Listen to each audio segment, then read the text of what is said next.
Welcome into Sports Memos Betting Podcast. College football, every game on the board, bowl season, segment number 2 with Mid-Major Matt. Mid-Major Matt, welcome in the pod. How are you? Doing good, Drew. Enjoying the holiday. We had a good start. Last podcast, we gave out a couple winners and some plenty of information. Hopefully, we'll do so again this time.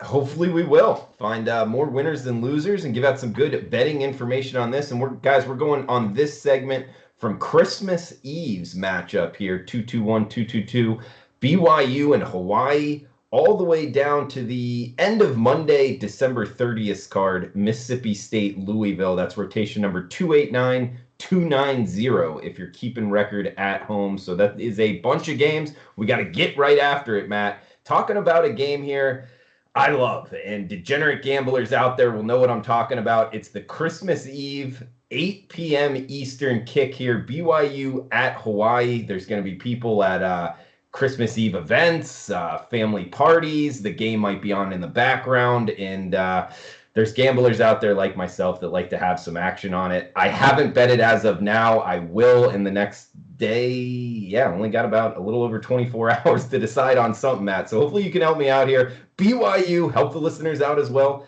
-2 we're seeing in Hawaii. I believe there's only 2 home teams in bowl games, and this is one of them. We saw FAU at home look good. I was there, Matt. They won at home, and we're seeing Hawaii now at home as an underdog, +2, similar to FAU.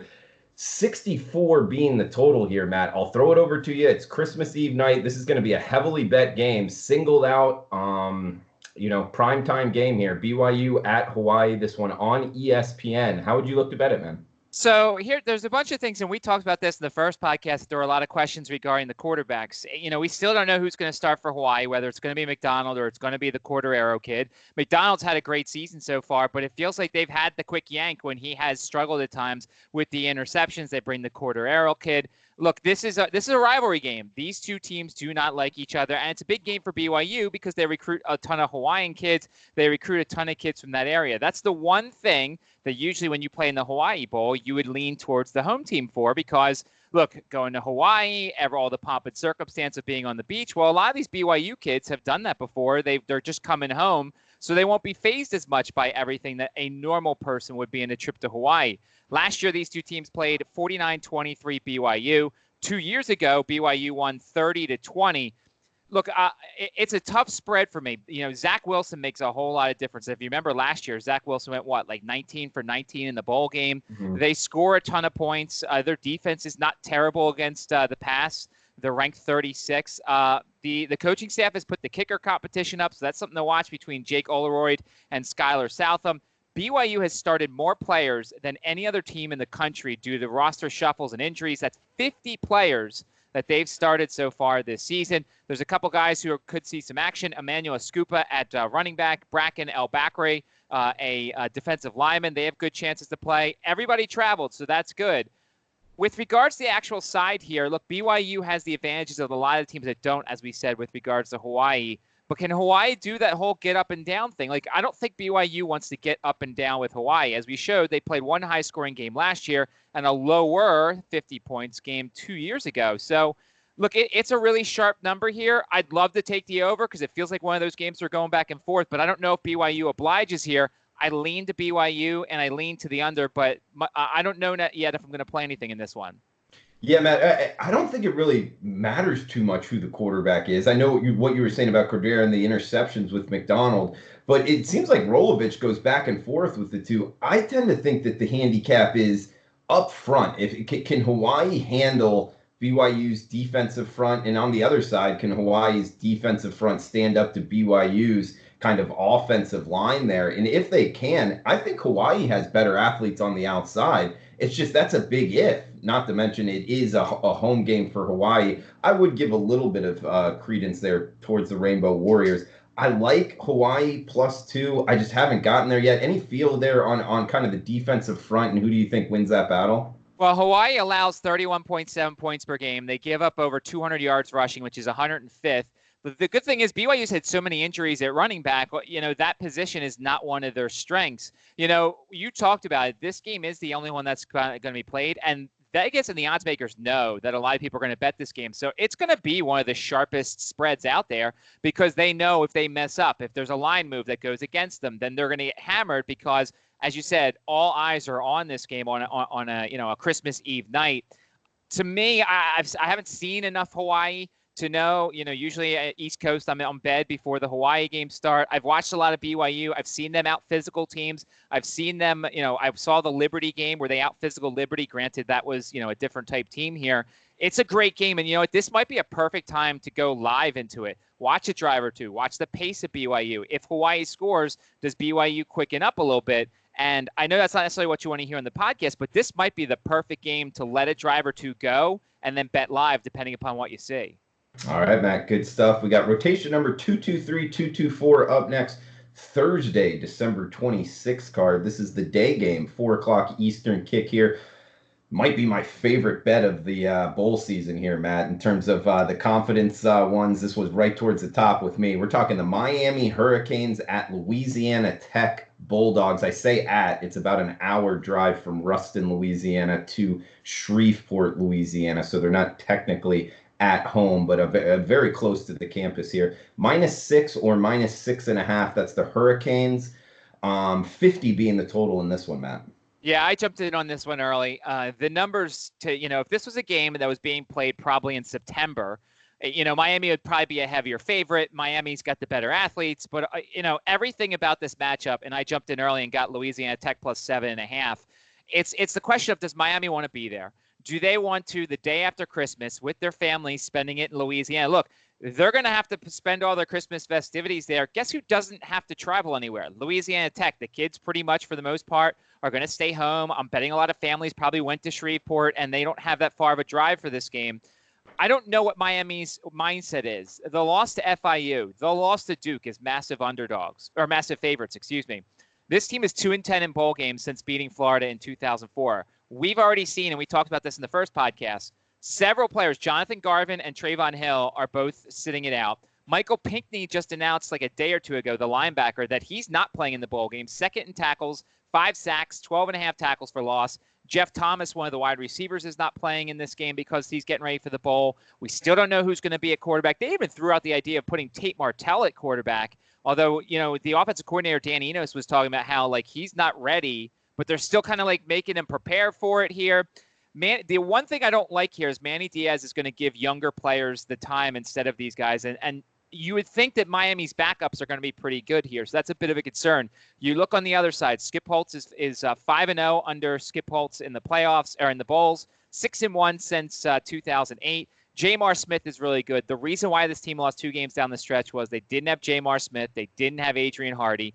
They ran for just 1 touchdown in their 3 losses, 25 in their 9 wins. Miami's got a good run defense, so that could be an issue here. But look, I like Louisiana Tech here. They've converted on 42% of their tries on third down. That's the best in Conference USA, 32nd in the nation. Miami is dead last in college football, converting just 26% of their third downs. If this was a normal game, Miami would probably win rather easily. But home game for Louisiana Tech, a rare opportunity to play an ACC school. And I love Louisiana Tech plus the points. I'd probably play this down to, oh boy, I like the 6. Once it gets below 6, I don't like it as much. But I think there's a shot that Louisiana Tech wins this game outright. Yeah, I'm with you. And you can get, money lines anywhere between Louisiana Tech plus 180 and plus 210. And you can find them right now as we're talking. We're talking on Monday, December 23rd. Louisiana Tech as high as plus 6.5. I agree with you, man. I think Louisiana Tech's the side here. Pretty much you hit on a lot of the keys there. I mean, Skip Holtz and what he's been able to do in bowls. I think Louisiana Tech is a pretty talented Conference USA team. Could have, I don't want to say on the same level as FAU, but pretty much everyone else in the conference, talent-wise, I would put them up right there with them. It's just the injuries at the critical times in their season kind of kept them down. So I think they really show Miami something here on December 26th, and I think they win outright. So I'm with you, Matt. Louisiana Tech seems to be the side. 225, 226 here. Pittsburgh at Eastern Michigan. And again, I said at, but it's, I believe, in Detroit. -11 or -11.5. That's the Pittsburgh Panthers in Detroit Ford Field. 49 being the total here, Matt. This is kind of the dog game of the day. And, look, if I don't have to, and I'll give some facts and information, I probably won't be playing this one because what's Pittsburgh's motivation? If you look, this is the last bowl of the tier 1 or tier 2 bowls for the ACC. And basically, like, this team probably should be in the Military Bowl. We'll get to that. They probably should be someplace else. But instead, they get the Quick Lanes Bowl in Detroit once again the day after Christmas. Most likely, the Panthers are going to spend their Christmas in Detroit. No offense to the people from Detroit who watch this. And look, you look at some of the things. Pittsburgh does not run it well. They're 121st in the FBS. There's only 2 bowl teams that are worse in Washington State, who just doesn't run it, and Florida. But their defense is really good. They're ranked 11th in the FBS. They've held half their opponents to 20 points or less. They've attempted 471 pass attempts this year, which is over 100 more than they did last year. Pittsburgh's had a rough bowl history. So if you're looking for some sort of motivation on the Pitt side, maybe they want to get a victory. They lost in the Military Bowl to the Navy in 2015. 2016, they lost to Northwestern. Last year, they had their shot in the Sun Bowl against Stanford, and they lost that game 14-13. So that's kind of the Pitt side of it. On the Eastern Michigan side, Eastern Michigan's played 7 one-score games this year. Pittsburgh's actually played an 8. So these are 2 teams that know what to do in close games. Eastern Michigan is 2 spots above Pittsburgh in the running game. They're 119th. So neither team wants to run it. They both want to throw it. Mike Glass, the second, is not a bad quarterback. I like Mike Glass, but I don't know. The question is here, how motivated is Pittsburgh? If they're motivated, they should win this game rather easily. This is one of those things also where if you watch a drive or two, Pittsburgh's moving the ball, maybe they kick a field goal, but they at least look interested and moving the ball, bet it live, take the Panthers. But if they come out, they sleepwalk the first couple drives, Eastern Michigan, as you said, is the home team. This is probably another betting opportunity live to see how interested Pittsburgh is in playing in this game. Good stuff, Matt. We got Friday, December 27th, top of the card here, noon Eastern kick. This is a full Friday slate, guys. It goes all the way from noon, and it will go well past midnight Eastern of college football action on the 27th, Friday here. North Carolina at Temple. We got UNC -4 in the hook, 53 being the total here, Matt. So I will be in attendance in this game, supporting the Temple Owls. I'm a fan of Temple there, and I was at the game 2 years ago when they lost to Wake Forest. So if you throw that in your handicap, I'm 0-1 against the spread when they play in the Military Bowl. But let's take a look at both sides. On the North Carolina side, they've missed out on bowls the past couple seasons. There's a new energy with Mac Brown, so I think they're going to be happy to be there. They've played 6 games decided by 4 points or fewer this season. Mac Brown is 13-8 all-time in bowl games. Rod Carey, 0-6 in bowl games. He's lost 5 of those bowls by 21 points or more. Of course, some of those is Northern Illinois just wasn't the same team. They didn't have the talent to match up. Sam Howell is one of the best quarterbacks in the country in terms of how young he is and how successful he's been. 5 300-yard games in his last 7 outings. He threw 2 touchdowns or more in every game, with 3 or more in his last 4 games. The problem is for them is they're a slow starting team, and then they put it on the fourth quarter. Sam Howell's probably the best quarterback in the nation when it comes to fourth quarter numbers. They're going to be highly motivated to be here. They've got a lot of athletes. You look on the Temple side. They've lost 3 of their last 4 bowl games. Last year, Daniel Jones put on a great show against Temple. Of course, Rock Ya-Sin, who was their best corner that year, didn't play, and Daniel Jones took advantage of it. Temple's defense is really good, 43rd in the country. They give up 152 yards on the ground, 212 yards through the air. Quincy Roche has 13 sacks on the season. They've allowed 5 yards or fewer per pass 6 times this season and finished the regular season with the 8th most efficient pass defense. But if you go into the numbers a little bit more, they struggled against UCF with all their athletes. They struggled against SMU with all of their athletes. Daz Newsome and the Brown kid are really good athletes. My big thing is, as a guy who watches a lot of Temple this year, Anthony Russo is either really hot or really cold. They've got a lot of good athletes themselves. Isaiah Wright has been good. The Brandon Mack kid's good. They've got some decent running backs. It's really a thing of how good is Anthony Russo in this game and how much do they potentially have to use Tan Centejo for his things. I lean to UNC in this game because I think they're going to be really motivated, but I don't love it in terms of – you could also see it over here. 2 of the top 40 teams in terms of seconds per play. So these 2 teams are pretty quick paced. If Temple's offense gets going a little bit, UNC could break a few plays. I lean to the over here as my favorite play in this game. All right, nice stuff there, Matt. We got next game up, 3:20 estimated kick here. Another game on ESPN. We got Michigan State versus Wake Forest. 3 in the hook, or -4. That's Michigan State Spartans. 50.5 being the total here, Matt. And this is the Pinstripe Bowl here. Yankee Stadium in the Bronx, New York. We got under freezing projected as the weather here. 6 to 8 mile an hour winds, just 8 degrees Fahrenheit in New York at kickoff, man. I don't know if there's going to be too many people in the stands here. And the Big Ten team in cold weather, I kind of lean towards Michigan State here, but it hasn't been a good year for Sparty. What are you thinking here in the Pinstripe Bowl? Question for this is motivation, especially for Michigan State. I mean, look, they're playing in a game that, they didn't expect to be in before the season. As you said, their offense is atrocious. The coach was asked about a lot of the offensive line issues because they've had the junior Kevin Jarvis on the offensive line, a 2-year starter at right guard, started the first 3 games, but has not played the final 9 games.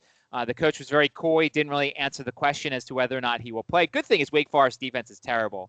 Neither team can run the ball. Jamie Newman, it looks like, is going to play. The big question is Scotty Washington going to play? The wide receivers missed the last couple of games. He's listed on the depth chart, so that could be a good sign. Sage Surratt and Carlos Basham both announced they're returning for next season, so there won't be any issues in terms of players leaving. The one thing is Wake Forest will not have Nasir Green.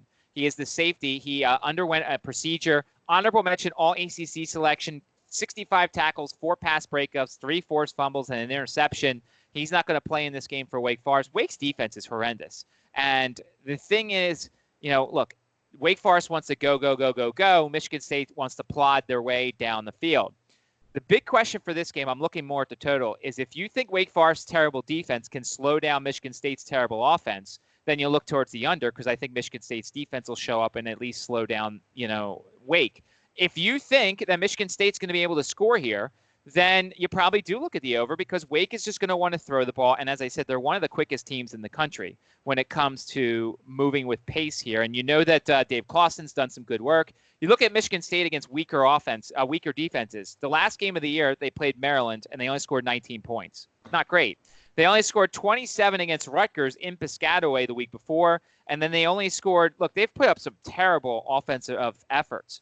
So if you think that they're going to continue to play poorly on offense, I lean to the under. If you think Michigan State's offense is going to all of a sudden find its success against a really bad defense, then the over is probably the way to look there.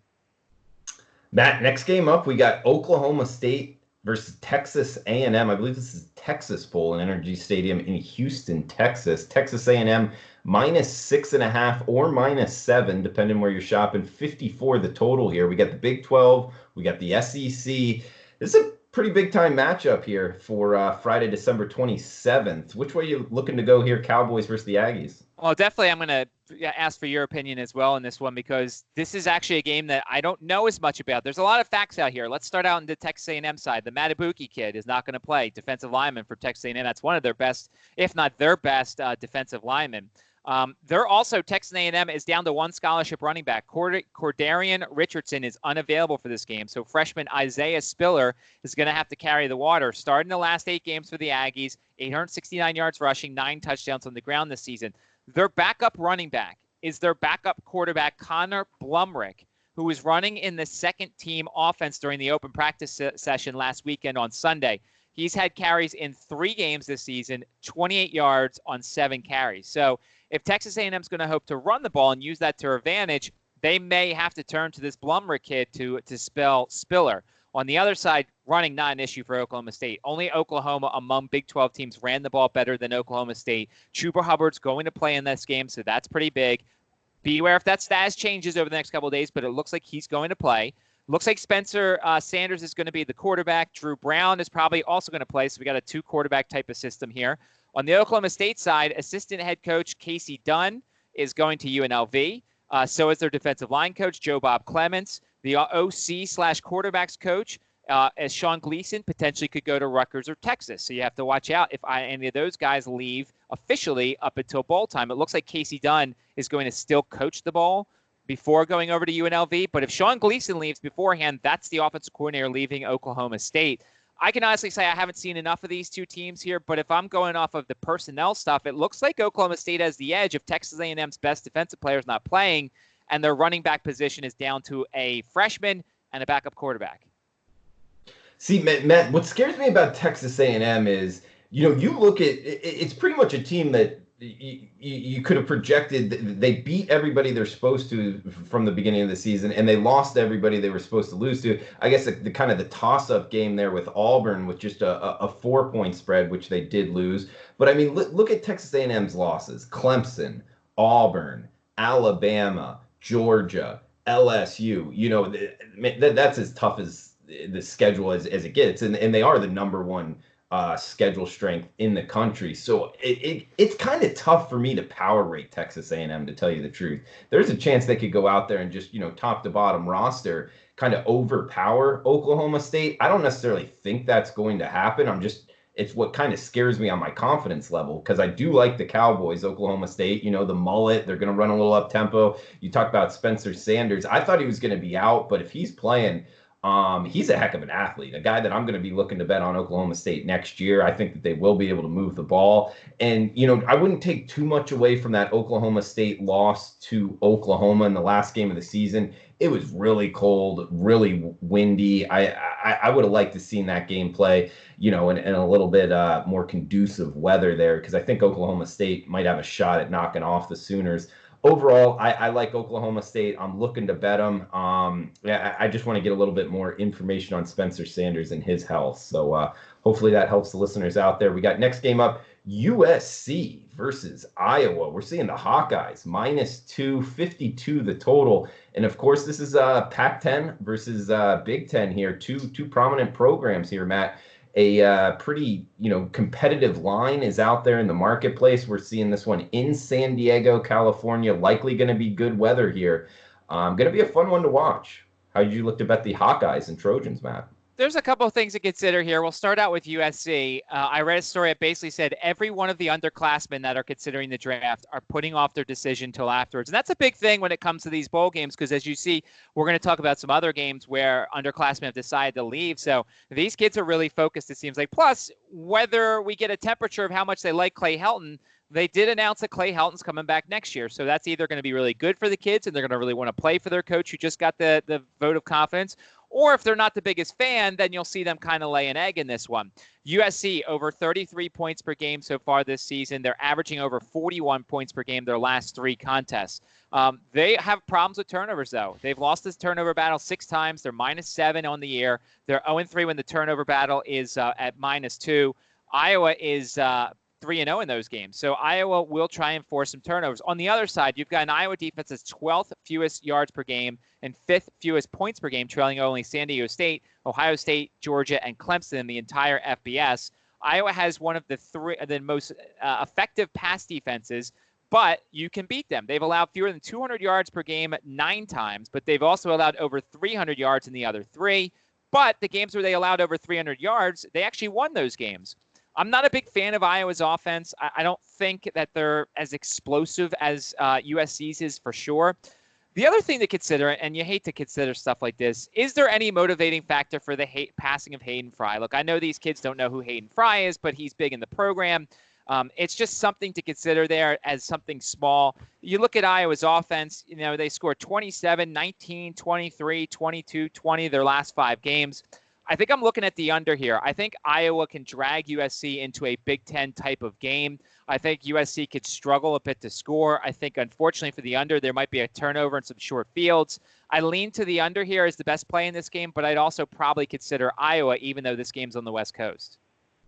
Yeah, I mean, Big Ten teams usually travel well. You'd think that, the Iowa kind of fan base here would get a shot at going to San Diego. They would likely put some butts in the seats. And yeah, USC not too far from San Diego as well. The only thing that worries me about the under, Matt, is USC played, 5 straight games to the over to end the season. But you're right, Iowa isn't going to play up and down at all. They're mainly defense. They're not going to throw the ball downfield too much. USC, I feel like, has the advantage in terms of playmakers on the outside. And we saw, USC against the same type of profile in Utah. That was the USC's best game, throwing up 50-50 balls on the outside and having some success when they knocked off the Utes. For the Utes' only loss in the regular season, kind of makes me look towards USC here. I mean, Clay Helton, say what you want about him. The kid's played hard for him. He's retaining his job. In my opinion, he should have. So I think +2 here for the Trojans is the side I would look at. We got one more game here, the nightcap on Friday. Man, this is a good Friday slate of bowl games. We got Washington State versus Air Force. Talk about contrasting styles of offense. We're going to see it here. This one at Chase Field, Phoenix, Arizona. This is, it might mean something towards the betting line. It is a baseball stadium. This is where the Arizona Diamondbacks play. It will be a controlled atmosphere I will likely with the dome closed. I guess I don't know that for sure, but either way, weather's not going to be too much of a factor. Washington State catching 3, so Air Force -3 favorites here. 67.5 or 68 being the total here, Matt. Correct. I mean, this is arguably my favorite game of the day because the contrast in styles. You've got the passing attack of Washington State versus Air Force, who, when their triple options rolling, it's a fantastic offense because they'll even mix in some passing as well. Air Force has had 4 40-point performances this season. They were dominating bad teams. It was New Mexico 71st, Fresno State, who was 75th, San Jose State, who was 109th, Hawaii is 120th. Washington State's run defense is 107th in yards per carry. So that means Air Force is going to find some chunks ideally in this game. They rank 17th in overall opposing red zone scoring percentage and 30th in opposing red zone touchdown percentage. So this defense is not as bad as people would think when it comes to it. They have held their last 5 opponents to just 13.8 points per game total. Now, granted, look, there was Wyoming, Colorado State, New Mexico, Army, and Utah State. None of them have the passing attack of Washington State. And if you look, arguably, I'm guessing Colorado plays the best. I mean, obviously, Hawaii also throws the ball. They gave up 26 points to Hawaii. They gave up 23 to Colorado. Those were the 2 best passing attacks that they've seen all year. So I don't think Air Force is going to be afraid of it, and I think that they can match up pretty well. The question is, can they get any pressure? On the Wazoo side, they came out of the Apple Cup with no injuries. They played so disappointing in that game against Washington that you have to wonder if A, they're really motivated for this game, or B, they're just pissed off after losing last game and want to play better. Mike Leach got the contract extension, but he's 1-8 against the spread in his last 9 bowl games. That's something to pay attention to. Anthony Gordon's thrown 9 interceptions in his last 5 games. Usually when you have extra time to prepare for the triple option, if you prepare for it right, you can have some success. But 2016, Air Force beat South Alabama 45-21. They lost 55-36 to Cal in 2015. I lean to Air Force in this one because they don't get distracted by anything. I have more faith in them scoring touchdowns than I do Wazoo. And I think, look, if this game goes back and forth ping pong style, Air Force is going to be able to control things a little bit more with their offense than Wazoo, who's going to be throwing it a ton. I lean Air Force, and I lean over in this one. Good stuff, Matt. We got the Friday games in the bag, so to speak. But we got Saturday, December 28th, up next. Iowa State Cyclones versus the Notre Dame Fighting Irish. We're seeing Notre Dame -3 in the hook here, 54 the total. This one not far from where I am right now. Camping World Stadium in Orlando, Florida. Projected weather, low 70s with about 10 miles per hour winds. So we got Iowa State catching 3.5 from Notre Dame, 54.5 the total here, Matt. First question is, who's calling plays for Notre Dame? We don't know yet. Coach Kelly said basically during a press conference, he's like, well, why don't we just have the fans decide who should call plays? They made the change there at offensive coordinator, and look, he's playing at Coy. We don't know if it's going to be the running backs coach. We don't know tight ends coach, whoever it is. We don't know. So that's a factor. Look, obviously the players know, and they're practicing stuff in practice. Also, what's the motivation for Notre Dame to be in the Camping World Bowl? Like, you look at the other games we're going to get to on this day, and you see all these big games, and then you've got Notre Dame, and they're playing in the Camping World Bowl in Florida. No offense to Marcus Lemonis, because that's his company. I know that. But like Notre Dame, they're the better team here. Quite simply, Notre Dame averaging over 37 points per game. They're top 50 in running per game and passing per game. They've allowed fewer than 130 rushing yards in 6 of their last 9. Notre Dame's about as healthy as they can get. It looks like wide receiver Javon McKinley is available after 6 weeks of inactivity. They have a couple of their younger guys who won't be available because they played their 4 games. They want to preserve the red shirt. You look at Iowa State. I like Matt Campbell. I like Brock Purdy a lot. Iowa State's 5 losses this year. Only one of those losses have come by more than 1 score. They lost to Iowa by 1. They lost at Baylor by 2. They lost at Oklahoma by 1. So this is a team that plays close games. They're close. They average over 30 points per game, which is 26 in the country. They want to beat you through the air because they're over 300 yards per game through the air. The offensive line is the fewest sacks allowed in the Big 12. Drew, I really want to take Iowa State here, plus the points. I think the motivation levels for them is we're playing Notre Dame. we're in a crappy bowl, but we're playing a national power in Notre Dame. The question is how Notre Dame is motivated for this game. I think Iowa State is the side I'm going to take. I'm going to wait till closer because, as we said, for some of these games, I want to make sure there's no suspensions. I want to make sure there's nobody with a last-minute decision that they're going pro. I don't want so-and-so saying, yeah, I'm going pro, and I'm stuck with the wrong side, and then I have to buy out of it. So right now, as of this taping on December 23rd, I lean to Iowa State here with the motivation and the opportunity to play a big boy and show what they have. I'm with you, Matt. Plus the fact, Notre Dame going from the playoffs down to, I'm talking last year to Camping World, which I don't think it's that bad of a bowl, Matt. Why do you think it's so bad of a bowl? They're in Orlando here. That's kind of a good destination for bowl games, no? Well, considering there's the Cotton Bowl, there's the Peach Bowl, and then there's the other bowl, the Fiesta Bowl, and you're playing in the one bowl that doesn't essentially matter. That's kind of what it is. Now, I know these kids probably don't think that way, and I know Brian Kelly's going to scream at his kids the moment they get off the bus, but I'm just saying, you're playing on a day with all these other big bowls. The TV ratings may not be great because people, who wants to watch Notre Dame play? That's why I'm just thinking this is a great opportunity for Iowa State to show what they've done, and I like Matt Campbell as a head coach. Yeah, I'm with you. And the play caller at Notre Dame who's calling the plays, there's an angle I like to bet in bowl games. First-time play callers, I kind of look to fade, so it looks like we might have that situation with Notre Dame. I think more is pointing towards the Cyclones, and we've seen it in the line moves from 6.5 down to 3.5 as we're talking right now. We got Memphis and Penn State. This is going to be going simultaneously on Saturday, December 28th, another noon kickoff here. 59.5 being the total. Penn State, Nittany Lions, -7 or -6.5 in this one, Matt? Well, for a bowl confidence pool, that's just straight up. I'm really confident in Penn State in this one. On the Memphis side, you've got their left tackle, Scotty Dill. He left the team. He's going to either go pro or do something else. He started all 13 games. That's a pretty big thing against a Penn State defensive line. That's pretty good. Ryan Silverfield takes over for Mike Norvell. I like the transition to Silverfield. Kids like him. I don't think that's as much of an issue. This is not like the other stuff and some of the other coaching moves. You're going right to a guy that everybody's familiar with. The one thing that I'm scared of here is Penn State's secondary is a weakness. I watched Minnesota bomb away on them. We've seen Ohio State bomb away on them. Brady White and those guys could certainly move the ball. Tulsa, SMU, and Louisiana Monroe all were able to put up over 500 yards of offense against Memphis that allowed over 400 yards or more in 6 of their last 9 games. So Memphis's defense, not very good. On the Penn State side, freshman running back Noah Cain, who left the Michigan State game with a little injury, didn't play the rest of the season. Franklin says he's almost at 100%, so that's good for the backfield. Sean Clifford, feeling better. He's had a rough November, had a bunch of different injuries, didn't look 100%. KJ Hamler says that the wide receiver says he's not going to make his decision with regards to the NFL until after the game. Heavily motivated to play in this one. So is the Gross Matos kid on the defensive side of the ball. The one question here is, and as you brought up last game, new play caller, Ricky Ronnie, the offensive coordinator, is now the head coach at ODU. So the tight ends coach, Tyler Bowen, is calling plays, and that's presumably his first time. I haven't researched his history. All 5 bowl games under James Franklin have been decided by 7 points or fewer. They are 2-3 straight up. So the negatives for Penn State is here, new play caller, and James Franklin's not a great bowl coach in terms of playing with the spread here. Negatives on the Memphis side, no left tackle, new head coach, a defense that's getting gashed left and right. Everything says Penn State here.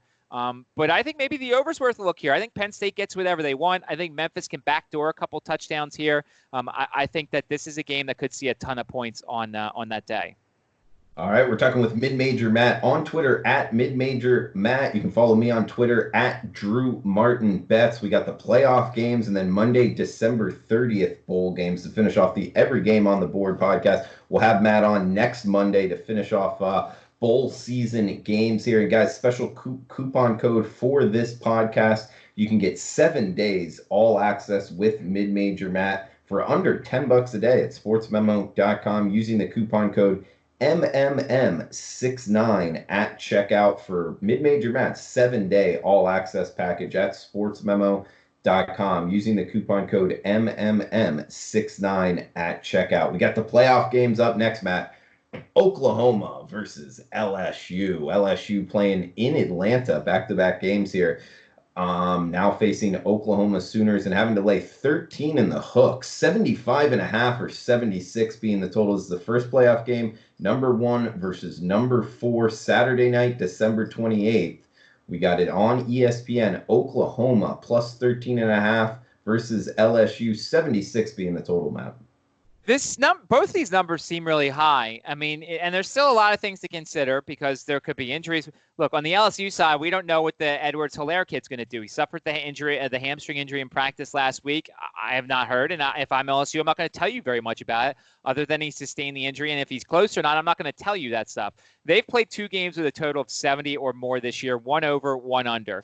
They allow just 21.6 points per game. They're very good against the rush, 24th in the country, 57th against the pass. On the Oklahoma side, you've got all these suspensions. Running back Ramon J. Stevenson, receiver Trajan Bridges, defensive lineman Ronnie Perkins. That's the big one. 13.5 tackles for a loss, 6 sacks in 13 appearances this season. I guess we haven't officially heard that they're out for the game. They could maybe come back in the second half. I don't know if that's been clarified yet.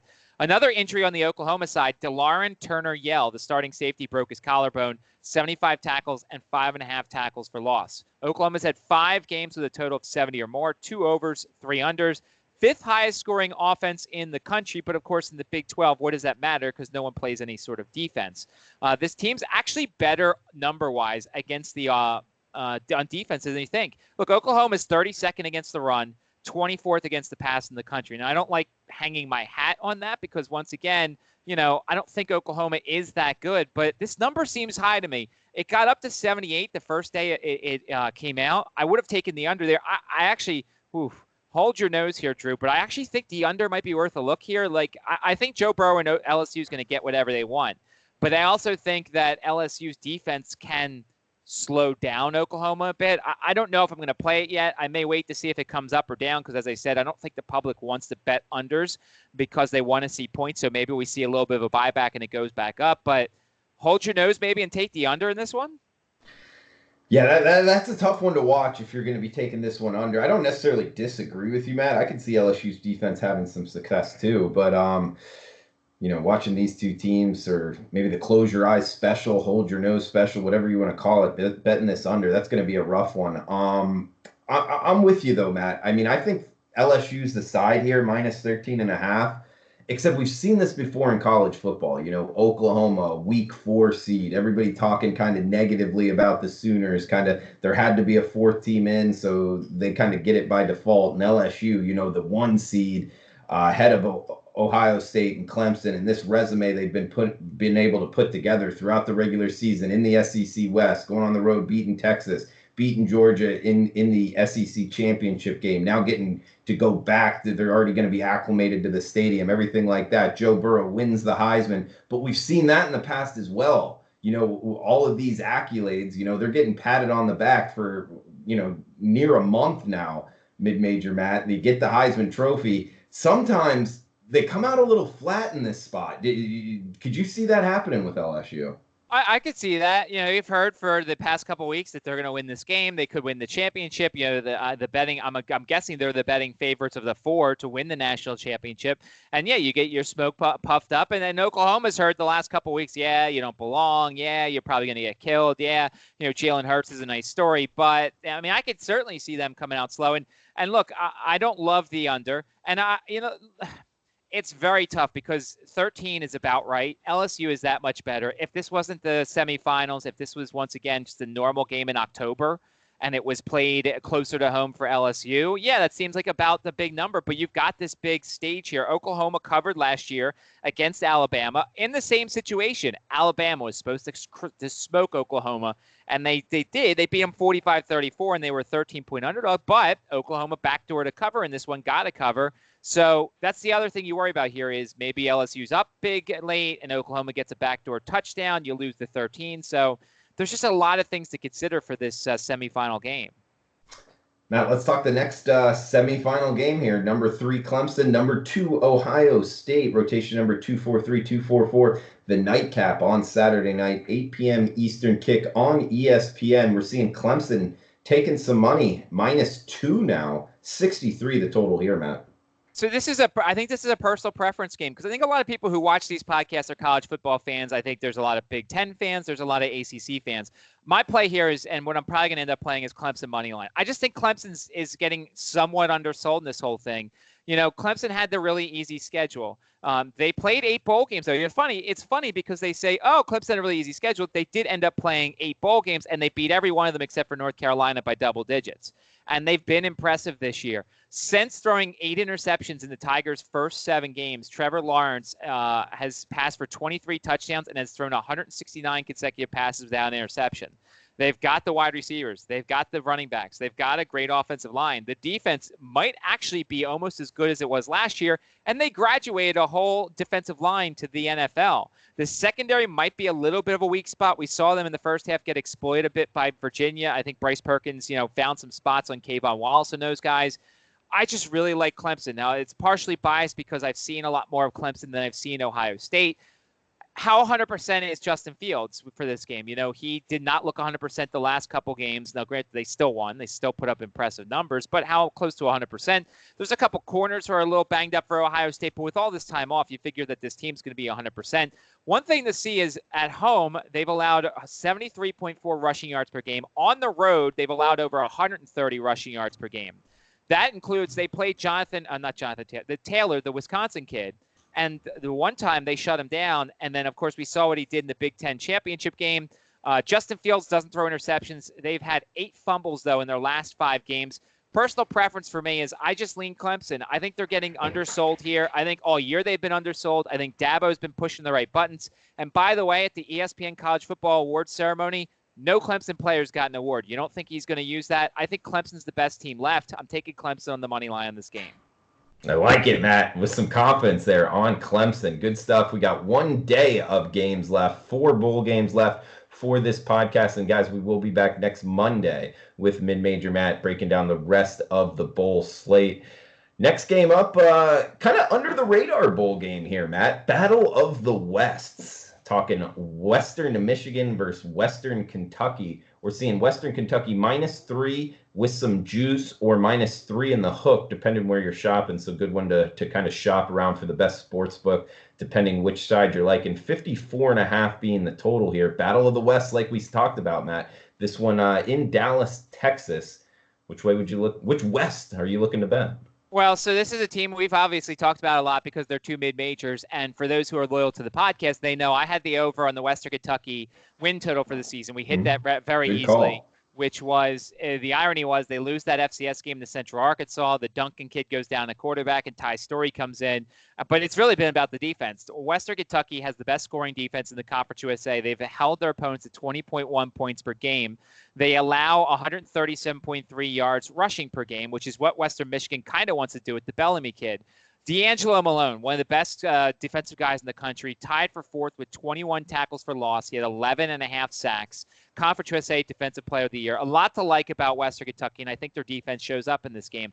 The offense is a bit of an issue, though. If you look at times for Western Kentucky, they probably would not have had as good of a record if not for that defense because they held them in these games. If you look, the only 2 times that this team has struggled offensively against the ground were against the 2 Power 5 opponents that they played. I believe it was Arkansas who did really well, and Louisville did really well against Western Kentucky. And I didn't expect Western Kentucky to play well in those games. But, they put up 31 on Middle Tennessee, 28 on Southern Miss, 45 on Arkansas, which is a very surprising score. So Western Kentucky's offense is not the best, not the most reliable. On the other side, you've got Western Michigan. They're 1-8 in bowl games. They've had 2 rushing touchdowns or more in 9 of their last 10 games. They had 7 in the blowout win over Georgia State and 11 over a 2-game span against Bowling Green and Ball State. MAC has accounted for themselves well so far in this in the bowl season so far. Usually, and we talked about in the first one, usually you fade the MAC. It's a blind fade. Well, Kent State won outright. Buffalo won outright. The third bowl game was Central Michigan. Of course, they were outclassed against San Diego State. My thoughts here is if you can get a decent money line, I'm taking Western Kentucky, and I'm leaning to the under here. I think Western Kentucky's defense is the difference. I think Western Michigan hasn't seen too many defenses like this in the MAC. Heck, I don't think they've seen a defense, all season like this because that's just not what the MAC is. The MAC is an offensive juggernaut when it comes to stuff like that. Western Michigan scored 14 points against Northern Illinois, one of the up and down defenses in the MAC. They weren't very healthy for that game. They also scored 17 points against Michigan State. I mean, look, they put up gaudy numbers, but to me, it's a lot of garbage that they did against. I don't think they can do it against Western Kentucky, so I'm leaning towards the Western Kentucky money line if you can get something reasonable, and I'm thinking the under's worth a play here. Yeah, and good point there. With the money line, I'm kind of leaning here with you with the Hilltoppers. And there is a -3, -120 out there at Bookmaker right now. Maybe a couple other shops in Vegas as well. Western Kentucky -3. Other than that, there is the hook on that 3 if you're looking to go with the CUSA Western Kentucky over the MAC squad. But like Matt said, the first day of games, MAC was 2-0.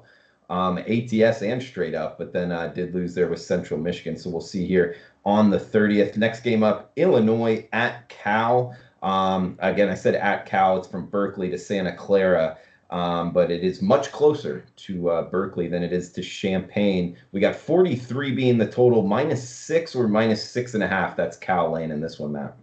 Well, both these teams are going to be here. I mean, we've got two relatively new not necessarily new for Cal, and I mean, it's been a couple of years, but obviously we've got two teams who want to be here, so that's the first thing you get out of the way. Cal, as you said, is the favorite in this one. We'll start out there. They've played better with Chase Garbers at quarterback. Look, they had a really rough stretch with the backup, and then I believe they actually put the third string in at some point. Cal's offense tailed off. Their defense still played well, but it was on the field too much, so it struggled. It's a top 35 defense, which is particularly good against defending the run. If Cal can get the points, then I'm not that worried about this. You look, wide receiver Jordan Duncan was excused for practice for personal issues. His status is up in the air. Safety Ashton Davis will not play. He underwent a minor procedure. Their offensive coordinator, Bo Baldwin, left for Cal Poly. It looks like he's taking the running backs coach, Nicholas Edwards, with him. 2018, the bowl game, the Cheez-It Bowl, 10-7 OT to TCU in one of the worst bowl games last year. Look, Cal allows nearly 4 sacks per game, so that's the one place that Illinois can exploit them. But on the other end, you look at Illinois, what do they do really well here? Their offense is outside top 75 in scoring offense. They're bottom half in offensive yards per game. They scored 10 points against Iowa. They scored 10 points against Northwestern. Look, you got to do better at home in that final game of the year against Northwestern. It feels like they rode the high to get to bowl eligibility, and then they're like, yay, we're bowl eligible. Now they kind of like fallen off. Brandon Peters, whose status was questionable for this one all throughout, it seems like he may play because he's been available for the pre-Red Box press conference. And usually you're not going to let the kids who are hurt or not going to play be available for the press conferences. Still something to look into as we get close to the game. Maybe his status changes. I lean to Cal here. I'm a high confidence guy in terms of Cal winning this game and like a straight up confidence type pool thing. I think their defense shows up here. I don't think Illinois is a great story. That 4-game win streak is really good, but to me, I don't see any reason to back Illinois here. I like as long as it's under 7, I think Cal wins this game, and I think the under might be worth a look, but no rush to play this game because as we get to it, look, there's a ton of good games, but I like Cal. Maybe you want to do a money line parlay and throw Cal in there with something else, but I think Cal wins this game, fairly confident in that, but maybe not necessarily cover the spread. And that Big Ten Pac-12 game is on Fox. The next two here on ESPN to finish out this segment of the podcast. Monday, December 30th, 8 p.m. Eastern here. This is a big one, Matt. In the Orange Bowl, we're talking the Virginia Cavaliers and the Florida Gators here. 54.5 being the total. We're now seeing Florida -14 in the hook. This is going to be a tough ticket to get, Matt. I'm going to be going to it. It's going to be a fun one here. Both fan bases kind of excited. There is a large contingency of Florida Gator alumni in the Broward-Dade area. This one in Miami Gardens, Hard Rock Stadium, the stadium that Miami Dolphins play in. We got Virginia catching 14 in the hook, 54 the total here, Matt. Well, the Orange Bowl traditionally has not delivered. 4 of the last 5, 9 of the last 10 have been decided by double digits. I mean, that's one thing to consider here. Another reason why the spread's pretty big. On the Florida side, no C.J. Henderson, one of the best corners in football. He is stepping out due to draft prep. The defense is ridiculous. Second in the SEC in total defense, rushing defense, and scoring defense. They allow 14.4 points per game. The Gators have had troubles, though, getting their ground game going. They're going to be pretty, one-dimensional, it feels like, with Trask at quarterback. They're last in the SEC in rushing offense, which works out well because UVA's secondary is brutal. You watch that Clemson game, and if you're Trask and those guys on offense, you're salivating because ever since losing Bryce Hall, and losing about 4 or 5 other guys, UVA can't stop anybody. It looks like on the Wahoo side, Jordan Mack and Joe Reed are going to play. That's defensive. That's difference makers on both sides of the ball. Bryce Perkins has been hot, 250 yards throwing or more in 4 of his last 5. He ran for over 100 yards in 3 of his last 4. But yeah, the secondary has allowed over 1,000 passing yards in their last 3 games and over 300 yards in 4 of its last 5. The question is here, I think Florida's going to be motivated because they're home, and I think that the Orange Bowl is really good. So Virginia's not going to catch them falling asleep. But do we get to Virginia in the first half of that Clemson game? Virginia emptied out the playbook. They put out their package where they had Brennan Armstrong, the backup quarterback, and they also had Bryce Perkins out there at the same time. There's things you can do with it. I think UVA is going to have some wrinkles in this game. I don't know necessarily if it's going to help them cover. I think UVA's offense can move the ball a little bit in this one.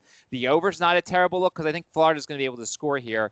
The big question is UVA's front 7 has been really good this year. Their linebackers have, I think, at least 30 sacks by themselves. This Charles Snowden kid's a freak. He's like 6'8" at linebacker. He's a ridiculous athlete when it comes to that stuff. But they have not seen athletes like Florida this year very often. The last time they did was, well, probably the ACC title game, and we know how that worked out. Lean to the over here. I think Virginia scores some points. I think Florida can get to 40 themselves. Maybe it's like a 42-15, 42-20 type game. I think UVA can find some points even if it's late in the fourth quarter. And guys, you can find Mid-Major Matt's services at sportsmemo.com. Obviously, the coupon code there, MMM69 at checkout for a 7-day all-access package for less than $10 a day using the coupon code MMM69 at checkout. And Matt also has a radio show there in Richmond, Virginia. Matt, where's it at again? ESPN Richmond? ESPN Richmond. I'm on from 3 to 4. I have a Saturday show that does a lot of college football, college basketball.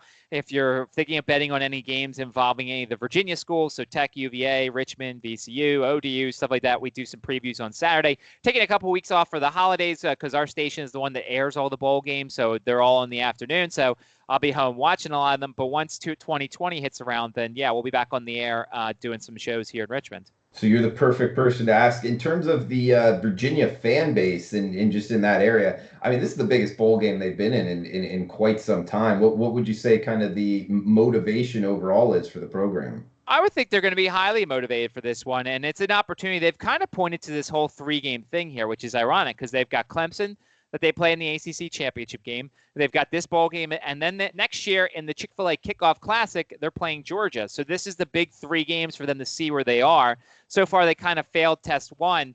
I think Virginia is going to have all this time to put some wrinkles in on the offense, and that's why I think the over is worth a look here. But Florida's going to get theirs. But I think at least if Virginia can punch Florida in the mouth the first drive or two, then that's going to get their attention, kind of like they did to Clemson. If I remember correctly, I believe Virginia was up at the end of the first quarter of the Clemson game because they scored those first couple times. Now, Clemson clamped down and eventually said, now, wait a second, we should beat them by a lot, and they did. But maybe the same thing happens in this one. That's why my favorite play in this game is the over. All right, Matt, good stuff there, man. We got last game up, 4 o'clock Eastern kick on ESPN, talking Mississippi State versus Louisville. 63.5 the total. Mississippi State -4 in this one. And of course, this game in Nissan Stadium, Nashville, Tennessee, looks to be projected about 40 degrees Fahrenheit with about 10 miles per hour winds. We will see, though, because this game is a week away from where we're talking right now. But Mississippi State versus Louisville, Matt, what are you thinking? Things to consider here. Mississippi State will be without their cornerback Cameron Dantzler. He is going to be doing both NFL draft prep. 40 tackles, 2 for loss, half a sack, 2 interceptions in 9 games. Also not playing is their nickelback Brian Cole II, 67 tackles, 2 sacks, 2 fumble recoveries, and interception in 12 games. Freshman Garrett Schrader is going to start the game at quarterback in 10 appearances this year. He's completed 88 of 153 attempts, 1,170 yards, and 8 touchdowns. He's also a mobile threat, 587 yards and 6 touchdowns on the ground. So he's a very good player in terms of mobility when it comes to that. One of their coaches, their linebackers coach, is going to go to Florida State with Mike Norvell. We don't know if he's going to coach in the game. It's the linebackers coach, not a big deal. Mississippi State, 18th in the nation in rush defense. They average over 220 yards per game on the ground. Louisville just allowed 517 rushing yards to Kentucky in the rivalry game. Their rush defense is 115th overall in the country. On the Louisville side, they're not going to have Mekhi Becton, a Richmond product from the Richmond area. He's their star left tackle, won the Best Offensive Lineman Award. Louisville allows close to 3 sacks per game and is second worst in the nation in tackles for loss allowed. So that's something to consider here. But Louisville's got a really nice offense, and I really like what Scott Satterfield's done. They're going to be motivated to play in this game. The Javian Hawkins kid's a freshman, over 1,400 yards rushing, 8 touchdowns. He's rushed over 100 yards 7 times so far this season. The total's a little high in this one, but I don't know if it's high enough. I think Mississippi State can get whatever they want offensively. I think Louisville also could get a little bit going in terms of offense. I think that the Cunningham kid under center is not a bad player. I think this spread's about right. I don't love either side of the spread because I think Louisville's going to be competitive here, despite the fact that Mississippi State should be able to get whatever they want. Kylan Hill's a really good running back. If you play DFS, I'd play Kylan Hill on that day because I think he's going to have a big day for Mississippi State. SEC, ACC, you usually lean to the SEC, especially considering the down year the ACC has. But once again, as you said, we're about a week out. Still things can happen. Injuries, suspensions, quarterback changes, coaching changes. So it's something where I have my eyes on this game. But as we get closer, I'll probably solidify something as there's still a lot of things up in the air that could happen. Yeah, this is a tough one for me, Matt, in terms of the handicapping. Motivation, is it there for Mississippi State? I mean, don't forget, this is a very unique, some would call it funny, some would call it disgusting touchdown celebration in the Egg Bowl away from not being here. 6-6, they would have ended the season 5-7 if Ole Miss didn't have that touchdown celebration. And then Louisville, I'm with you. They're going to have motivation. Coaching-wise, I give it to Louisville. It's just the whole, like you just talked about, the SEC might maybe having an advantage over the ACC, especially this year. I don't know, kind of contrasting things here in the handicap. But you haven't bet it yet? No, I haven't yet. I'm going to wait till a little closer, see if the public moves it. And look, this doesn't mean necessarily that it's going to decide my play, but it might be either I have a play in mind and the line moves away from it and I get off of it, or the line moves in my favor and I take it. So I'm going to kind of wait a little bit as we get closer. As we've talked about, the sharps bet these games the moment the line comes out. So, and then we see all this line movement. Then it kind of stagnates for a little bit as you get closer. And once the betting public, which is people start betting like a day or two before the game, then we'll start seeing the line move. And that'll kind of help me decide as I don't really have a lean in this game. I think it's going to be a really good game. If you're questioning the motivation of Mississippi State, this is also a live opportunity. If Louisville scores early, if Louisville looks like they want to be there more than Mississippi State, maybe you jump in the middle of the game, you take Louisville. If you're a Mississippi State backer and they don't look good early, but you still think they're going to win, maybe you take Mississippi State live. So, we talk about these games a week out, but don't be afraid to bet these games live because usually there's some angles and there's some things that you can figure out when it comes to in-game betting after watching a drive or two. He's Mid-Major Matt. Listen to him on ESPN Richmond. Follow him on Twitter at Mid-Major Matt. You can follow myself on Twitter at Drew Martin Bets. And you can get Mid-Major Matt's 7-day all-access service at sportsmemo.com for less than $10 a day using the coupon code MMM69 at checkout. That's $50 off at sportsmemo.com for a 7-day all-access package for only $69 using the coupon code MMM69 at checkout. That's 16 games we just broke down, Matt, from Christmas Eve, yes, BYU Hawaii, down to Monday, December 30th nightcap, Mississippi State, Louisville, Virginia, Florida there. So next Monday, we'll break down Tuesday, December 31st, New Year's Eve slate. We got the New Year's Day bowl games. We got all the way through the end with Mid-Major Matt coming up next Monday. But Mid-Major Matt, we did it all in under an hour. Throw it over to you for any closing thoughts and any best bet you wanted to throw out there to the watchers, man. Well, the other thing I want to touch on real quick, because as of the taping on December 23rd, the line's not out yet for the FCS championship game. It's kind of as we predicted as we went along. It's JMU. It's North Dakota State. The line's not out yet. I'm not even going to guess. I don't think it's going to be more than a field goal either direction. Throughout this run, JMU has consistently played better than North Dakota State. Now, the Bison kicked the butt of Montana State last week. So here's how you kind of attack it. The line's not out yet. I like JMU. I think JMU's going to win. If JMU's an underdog, I'm taking them. I don't care if they're an underdog of 1. I don't care if they're an underdog of 10. I don't think they will be. I'm taking JMU plus the points, and I'm probably taking the JMU money line. If JMU's somehow favored, then that's something different, and we'll talk about that next podcast next Monday. We don't even know when the line's coming out because this game is on Saturday, January 11th. But I think JMU's the better team. I think that, look, they're familiar with North Dakota State. The other thing to consider, and much like we talk about with these bowl games, January 11th is a far time away. If somebody gets suspended, if somebody gets sick, if there's some injuries in practice, that's going to make a difference. Both of these teams are used to the long layoff, so that won't be an issue. But depending upon when this line comes out and what it is, I'm jumping on JMU money line and the JMU at Dukes as an underdog. I think they're just the most complete team in the FCS. So we'll keep our eyes on it. We'll touch on it again next Monday. Hopefully the line is out by then. But if between now and then it comes out, JMU's the underdog, I'm taking JMU plus the points. I'm taking them as a money line underdog. And I think they're the best team in the country. Best of luck with your bets, boys.